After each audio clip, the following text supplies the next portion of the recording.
So இப்போ வந்துட்டு ஆக்சுவலாக நம்ம வந்துட்டு சர்வர் நேவிகேஷன்ஸ் இப்போ என்னென்னா நார்மலாக வந்துட்டு இதில் டைப் பண்ணோம்னா நமக்கு வந்து நேவிகேட் ஆகுது.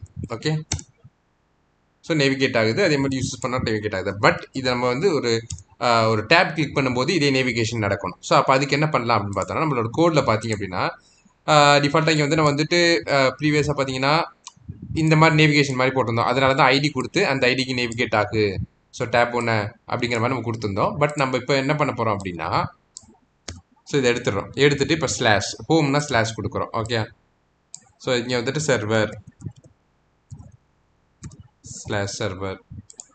அதே மாதிரி இங்கே வந்து யூசருக்கு வந்துட்டு /user அப்படின்னு கொடுக்குறேன். ஓகே, ஸோ கொடுத்துட்டு இப்போ செக் பண்ணி பார்ப்போம்.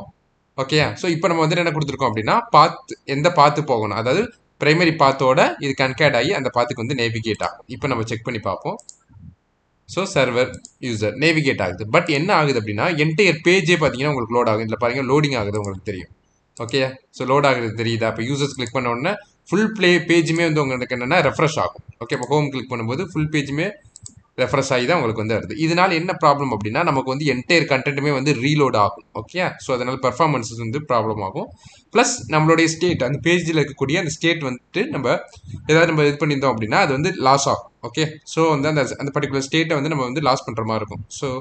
ஸோ இதெல்லாமே வந்து ஒரு ட்ராபேக். ஸோ இதை ரெக்டிஃபை பண்ணுறதுக்கு என்ன பண்ணுறோம் அப்படின்னா, ஸோ இந்த ஹைப்பர் லிங்க் அப்படிங்கிறதுக்கு பதிலாக என்ன பண்ணுறோம் அப்படின்னா ரவுட்டர் லிங்க், ஹைப்பர் ரெஃபரன்ஸுங்கிறதுக்கு பதிலாக ரவுட்டர் லிங்க் அப்படிங்கிறத கொடுக்குறோம். ஓகே, ஸோ இப்போ ரவுட்டர் லிங்க்குங்கிறத கொடுக்குறோம். ஸோ ரவுட்டர் லிங்க்கை வந்துட்டு நம்ம வந்து இந்த மாதிரி ப்ராப்பர்ட்டி மைனிங் மூலமாகவும் கொடுக்கலாம். ஸோ இந்த மாதிரி பண்ணுறது எதுக்கான நம்ம காம்ப்ளிகேட்டடாக வந்துட்டு மல்டிபிள் இதை வந்து நம்ம பைண்ட் பண்ணுறதுக்காக இதை நம்ம வந்து யூஸ் பண்ணிக்க முடியும். ஸோ இது லேட்டர் செஷனில் பார்ப்போம். பட் இந்த மாதிரி நம்ம வந்து ரவுட்டர் லிங்கை வந்து கொடுக்க முடியுங்கிறதுக்காக ஒரு சாம்பிள் நான் கொடுத்துருக்கேன். ஓகேயா, ஸோ கொடுத்துட்டு இப்போ நான் சேவ் கொடுத்துட்டு ஸோ இது எரர் அடிக்குது. ஸோ இதை வந்து என்னென்னா ஸ்ட்ரிங்காக கொடுக்கணும், இன்டர்னலில் ஸ்ட்ரிங்காக தான் கொடுக்கணும். ஓகே,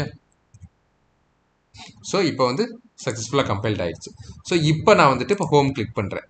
ஸோ இப்போ அந்த லோடிங்கே உங்களுக்கு இல்லை. ஓகேயா, ஸோ என்ன ஆகுது அப்படின்னா ஸோ ஜஸ்ட் வந்து அந்த கண்டென்ட் மட்டும் ரவுட்டிங் ஆகிட்டு நமக்கு சேஞ்ச் ஆகி காமிக்குது. ஓகேயா, ஸோ இப்போ நீங்கள் கிளிக் பண்ணியெல்லாம் பார்த்தாலும் இந்த யூசர்ஸ் வந்து நீங்கள் பார்த்துக்க முடியும். ஓகே, ஸோ இதுதான் வந்துட்டு ஸோ இதனால் என்ன ஆகுதுன்னா நம்ம வந்து ஸ்டேட் வந்துட்டு மெயின்டைன் பண்ணிக்க முடியும். சார் அதே சமயத்தில் வந்துட்டு எல்லா கண்டென்ட்டையும் மறுபடியும் நம்ம ரீபில்ட் பண்ணணும்னு தேவையில்லை. நமக்கு வேணுங்கிற கண்டென்ட்டை மட்டும் நம்ம வந்துட்டு ரவுட்டிங் பண்ணிக்கிட்டா போதும். ஓகே, ஸோ இதுதான் வந்து இது இருக்கக்கூடியது.